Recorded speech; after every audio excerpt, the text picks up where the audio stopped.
It was a sunny afternoon when John Harris, a middle-aged veteran, pulled into the gas station. He had been driving for hours, a long road trip back from visiting his old army base, his mind occupied by the usual mix of thoughts.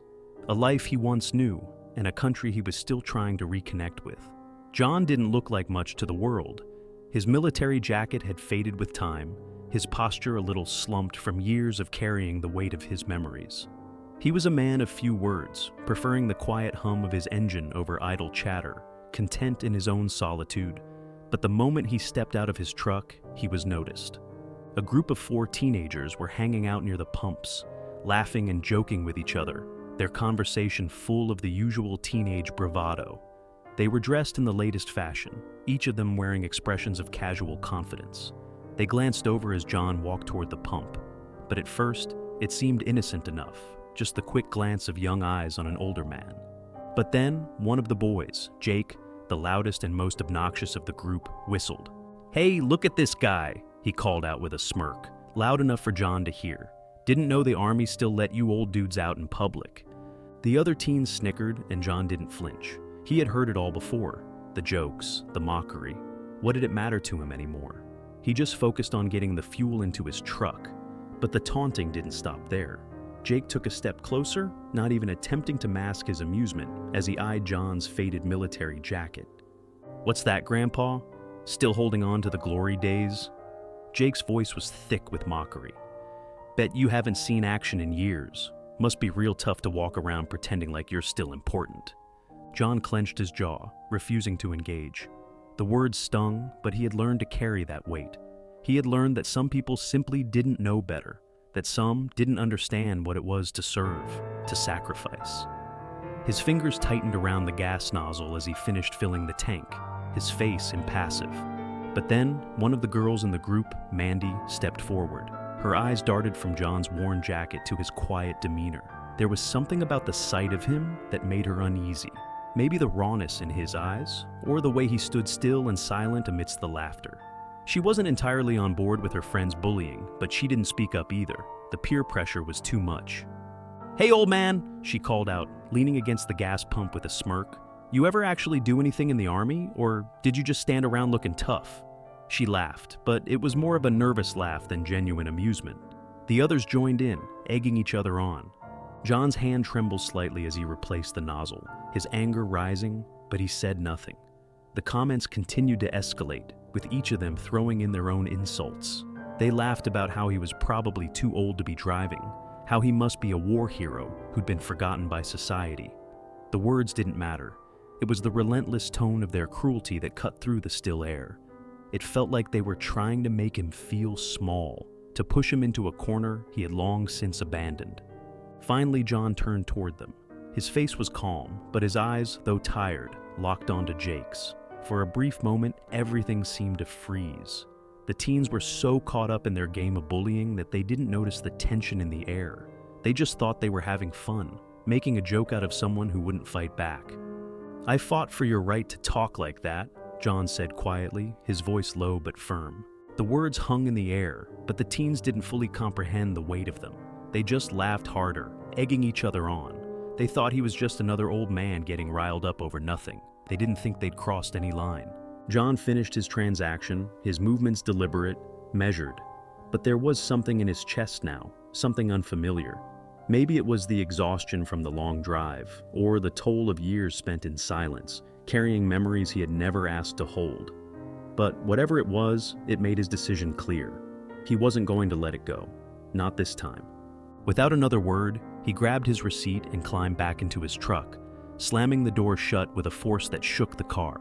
He started the engine and slowly pulled away. But he couldn't shake the feeling of being humiliated, of being dismissed as irrelevant, of being mocked for his service, for his sacrifices. It wasn't the words themselves, it was the apathy behind them.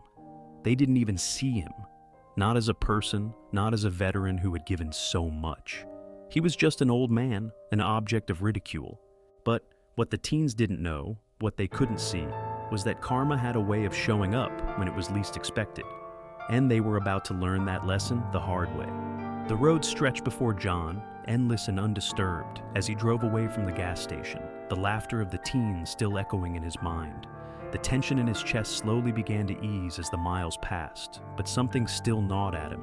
He knew it wasn't the worst thing he'd ever experienced. The insults, the mocking tone, the cruelty that teenagers often wield without realizing the weight of their words.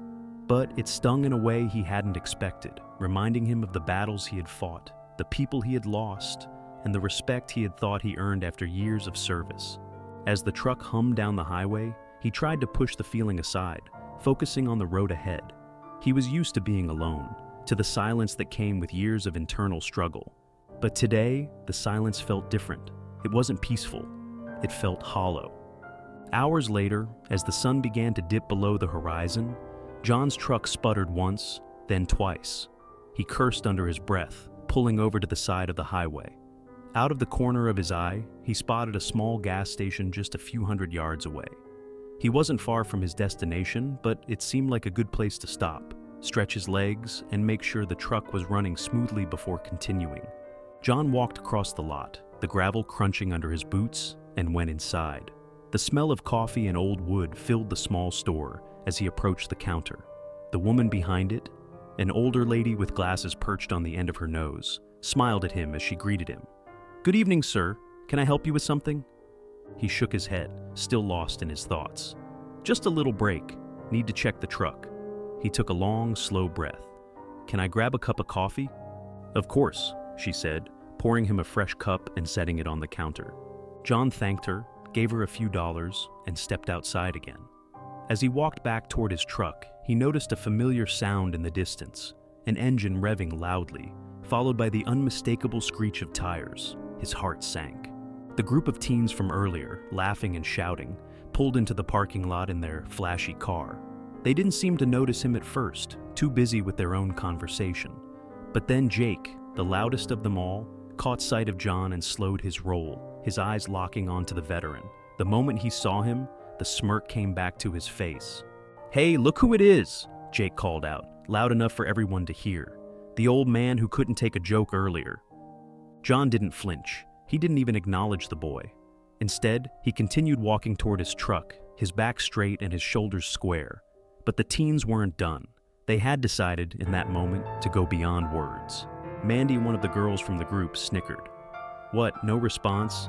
You're gonna act like nothing happened?" They started making comments about his age, about how he probably couldn't even drive properly, how his life was probably over now that he wasn't fighting in wars anymore. Their words were a cruel echo of what they had said earlier, but this time, there was a sense of escalation, a feeling that they were provoking him on purpose. They didn't care who he was. They didn't care what he had done. John's grip tightened on the truck door as he stood still, facing away from them. His mind raced. He could feel the frustration building inside him, the anger of being reduced to a joke, to a stereotype.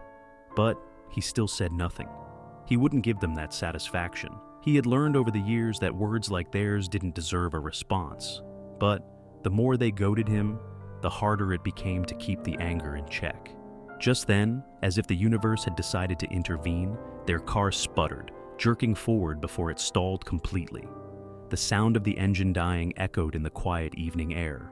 At first, the teens didn't seem to notice. They continued laughing, thinking the engine was just having a momentary hiccup. But the car didn't start again. It refused to turn over. Jake tried the ignition again and again, growing more frustrated with every failed attempt. The group of teens stood outside the car now, the jokes fading as reality set in. Their car wasn't going anywhere, and they weren't near any other station for miles. John, still leaning against his truck, took a slow breath. He had seen this kind of thing before.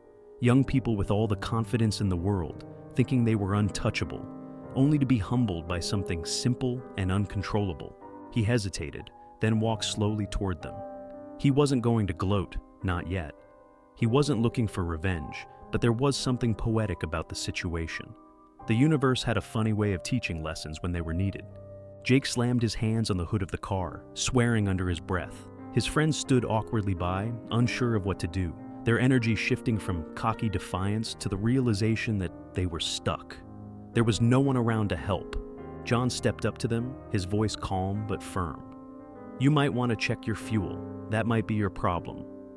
Jake didn't even look at him at first. "We know what we're doing, old man. Just go back to your truck and mind your business." John didn't move. "Trust me," he said quietly. "It's not going to start unless you get fuel. That's how it works." Jake spun around, anger flaring in his eyes, but there was nothing he could do. The humiliation was starting to sink in now. He was stuck, and they all knew it. His car, the one he thought was invincible, the one he used to feel superior in, was no longer a symbol of status. It was a piece of metal that wouldn't budge, and he was stranded, powerless, in front of the very man he had mocked. John didn't say anything else. He turned and walked to the small gas station office. The lady who had served him earlier smiled at him, but he could see the faint glimmer of curiosity in her eyes. "Everything okay?" she asked. John gave a small, knowing smile. They're learning a lesson. He paid for his fuel and headed back to his truck. As he drove away, he didn't look back, but he knew exactly what was happening behind him. The teens, now more humble than they had ever been, were pacing around the car, looking at each other nervously, wondering what they would do next. The mockery was gone. There was nothing left to laugh about now. John didn't need to watch them. He knew exactly what they were learning. Karma had a way of humbling the proud. The silence that followed John's departure seemed to hang in the air, heavy and oppressive. The teens stood around the car, staring at it with a mixture of disbelief and frustration. The laughter that had once filled the space was gone, replaced by a quiet, uncomfortable tension. Jake slammed his fist against the hood of the car again, his anger now directed at the machine in front of him. But no matter how many times he tried to restart the engine, it remained dead. Mandy, who had remained silent through most of the ordeal, was the first to speak. "This is crazy," she muttered, her voice low. She looked at Jake, who was still desperately trying to turn the key in the ignition. "You heard him, right? Maybe we should check the fuel." "Shut up, Mandy," Jake snapped, his voice laced with frustration. "I know what I'm doing. I don't need some old guy telling me how to fix my car." But even as he said the words, Jake's confidence was cracking. The reality of their situation was settling in. They were stranded in the middle of nowhere, and their car wasn't going to start. They had no choice but to deal with the man they had just humiliated, John, the veteran whose kindness they had taken for granted. The other two teens, Tyler and Amy, stood by the car, shifting uncomfortably. Tyler glanced at the gas station, then at the road that stretched on endlessly in both directions. "We're gonna be stuck here for hours," he said quietly, his voice a mix of frustration and embarrassment. "What are we supposed to do?" Mandy looked at her phone, realizing that there was no signal. "We can't even call for help," she muttered, feeling the weight of the situation settle over her like a heavy blanket. Jake's face reddened, his frustration boiling over. "This isn't happening," he growled. He glanced back at the gas station where John had disappeared, the memories of their mocking words now painfully clear in his mind. What had seemed like a harmless joke was now a humiliating mistake. He hadn't expected the man to return, or even acknowledge them. He certainly hadn't expected the universe to throw a curveball that would leave them stranded and helpless.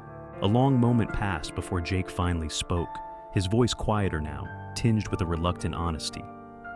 Maybe we should apologize to him," he said, glancing at his friends. He hated admitting it, hated being the one to say it aloud.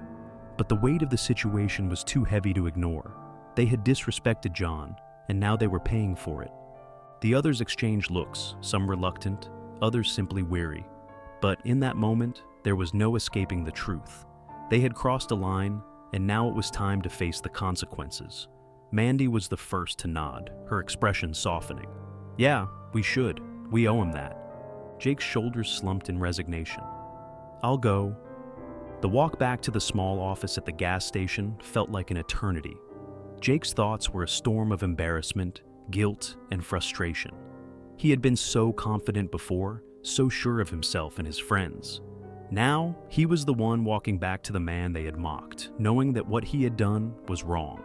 When Jake entered the gas station office, he was met with the same woman who had served John earlier. She raised an eyebrow at him, but said nothing, simply watching as he approached the counter. I need to talk to the guy who helped us," Jake said, his voice hesitant. The woman didn't respond right away. She simply studied him for a moment, as if measuring him. Finally, she nodded toward the door. "He's still out there, but you're not the first to come asking for him." Jake frowned, confused. "What do you mean?" She smiled faintly. People tend to ask for his help when they realize they were wrong. You're lucky he's in a forgiving mood today. The words stung, but Jake knew she was right. He was asking for help from the very man they had humiliated, and now here he was, trying to fix what they had broken. He stepped outside, feeling the weight of the situation pressing down on him. John's truck was parked by the side of the lot. He was leaning against it, his arms crossed, watching the evening sky as if he didn't have a care in the world. When Jake approached, the veteran didn't look at him immediately. It was as if he was waiting for Jake to speak first. After a few moments of awkward silence, Jake cleared his throat. "Hey, I just wanted to say, I'm sorry." John raised an eyebrow but said nothing. Jake continued, the words tumbling out of him now, rushed and sincere. "We were wrong. I shouldn't have said what I did. We shouldn't have said anything. It was stupid, and you didn't deserve it." Jake hesitated for a moment, swallowing hard. "You were right. You did fight for us. You deserve better than how we treated you." John took a deep breath, his eyes still fixed on the horizon. The silence stretched on, but Jake didn't move. He had to face the consequences. He had to make things right, even if it meant swallowing his pride. Finally, John spoke, his voice calm but firm. "You kids think you know what's best, don't you? You think because you've got a nice car and the world at your feet, that people like me are a joke. But life isn't as easy as it looks." Jake nodded, his eyes downcast. He had never understood it before, but now, standing in front of the man he had humiliated, it was like a switch had flipped. John wasn't just some old vet. He was a man who had lived a lifetime of hard lessons, a lifetime of sacrifice. He had earned his place in the world. John paused for a moment before adding, "Apologies don't fix everything, but you've taken the first step." Jake felt a lump form in his throat, his pride now stripped away. "I'm sorry," he said again, this time with more conviction.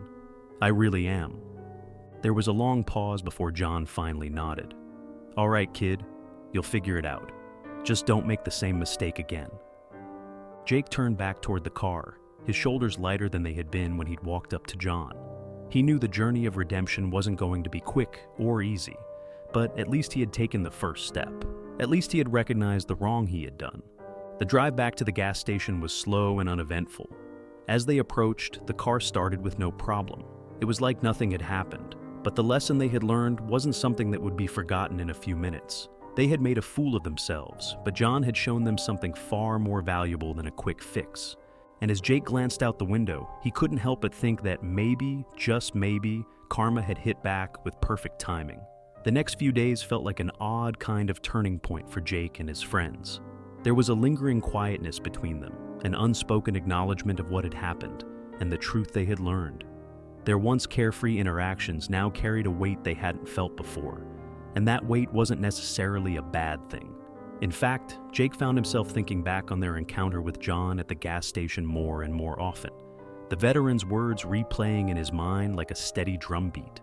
It was strange, something so small, something so seemingly insignificant had cut through their bubble of arrogance and self-importance. John had done nothing but stand there, his quiet strength the only thing that mattered. But Jake had learned something about himself, and about them all. They had been blind, had acted with little care for the people who had earned the rights they took for granted. Now, that awareness weighed on them, like a knot in their stomachs that wouldn't untangle. As the days passed, Jake noticed the shift in his friends. They weren't talking much about what had happened, but it was clear that it had changed something. Mandy had stopped posting the snarky jokes on her social media, the posts that once laughed at people like John. Tyler, who had been so quick to join in the mockery, had started talking less, and when he did, it was quieter, more reflective. Amy was the one who had probably changed the most. She had always been the one who kept her distance from the taunting, but now she seemed almost introspective, like she was looking at the world differently. Jake didn't know how to act around them, didn't know how to move forward with this new understanding. It was easy to be angry, to be bitter. It was easy to ignore the lessons that came from moments like that. But now that they had all seen the cost of their actions, he felt a responsibility to do something better, something more with his life. The weekend came, and Jake decided to do something about it. He needed to make things right, not just with John, but with himself. He called his friends and told them he was heading back to that same gas station. He didn't know what he expected, maybe just a chance to speak with John again, to express something he hadn't been able to say before. He wasn't sure if the man would even be there, but he felt the need to go to show that they had learned something. The drive was long, but the road ahead seemed clearer than it had before. Jake wasn't running away from the feeling anymore, wasn't trying to ignore the guilt or the awkwardness. He knew he had to face it. He knew he had to do better. As he pulled into the familiar lot, the sun was starting to set, casting a warm glow over the small gas station. There was a quiet hum in the air, the sound of a few trucks parked at the pumps, and the soft whir of the cooler in the corner. The same woman who had served him days ago was behind the counter, her gaze lifting as he walked in. "Back again?" she asked with a slight smile, recognizing him immediately. Jake nodded, feeling a little unsure of himself. "Yeah, I'm actually looking for John," he said. "Is he here?" She raised an eyebrow but didn't question it. "He's out there somewhere, but I don't know where. You might have better luck finding him by the back. He's always around, helping out with someone or another." Jake thanked her and made his way toward the back of the station, his heart beating a little faster. He wasn't sure what to expect or what to say when he saw John again, but when he stepped around the corner, he saw him immediately. John was standing by his truck, just as he had before, this time with his hands resting on the hood, his back to Jake. He looked the same, calm, collected, unbothered by the passing of time or the events that had unfolded here. Jake hesitated, then took a step forward, unsure of the words that would come out of his mouth. "Hey, John," Jake called softly, his voice unsure. John turned, his expression unreadable. There was a flicker of recognition in his eyes, but no trace of anger. It was as if their previous encounter had never happened, but Jake knew that wasn't true. He had seen the change in himself, in his friends, and he had come here to make sure it meant something. "I just wanted to say thank you," Jake said, his voice steady now, "for the other day, for not letting us off easy." John said nothing for a long time, simply studying Jake. He didn't interrupt, didn't rush him. It was as if he was waiting for Jake to say what needed to be said, and for once Jake felt the weight of the moment. He felt like he wasn't just talking to a man he had once disrespected, but to someone who had earned the right to stand in front of him, someone whose experience in the world had given him wisdom Jake couldn't yet understand. "I've been thinking about what you said," Jake continued, his voice quieter now. "And you were right. We were wrong. We thought we were better than you. We thought we knew better than you. But we didn't." John nodded, his expression softening. "It's easy to think that when you don't know what it takes to really earn what you've got. But that's how it is. We don't all come from the same place." Jake swallowed, feeling a lump in his throat. The words weren't easy. "I'm sorry for everything we said, for how we treated you." John didn't respond at first. He simply studied Jake, his gaze steady. It wasn't judgmental, but there was something in it that Jake couldn't quite place. Something that said this moment was about more than just an apology. It was about recognizing the responsibility that came with their actions. Finally, John spoke, his voice low but firm. "It's not about me, kid. It's about what you're going to do with what you've learned. You want to make it right? Do something with it." Jake nodded, the truth of the words settling in. It wasn't about fixing the past. It was about the future. It was about the choices he would make from here on out. And in that moment, standing in front of the man they had mocked just days ago, Jake understood what it meant to take responsibility for his actions. "Thanks," Jake said, his voice stronger now. "You've made me realize something." John smiled faintly, a quiet acknowledgement that Jake had finally understood. "Good. That's all anyone can hope for." As Jake turned to leave, his friends walked up behind him, hesitant but following. They had come to apologize as well, their steps slow, unsure, but willing. And John, standing there with the same quiet dignity, simply nodded to them. The teens didn't speak much as they climbed back into the car, but something had shifted in them, something they would carry with them for a long time. They hadn't just learned to apologize, they had learned to see the world in a different way. And as Jake looked out the window on their drive back, he realized that the lessons of that day would stay with him, not just in words, but in actions. Sometimes karma didn't hit back in the way you expected. Sometimes it was just a quiet moment, a second chance to do better. And today, they had all been given that chance.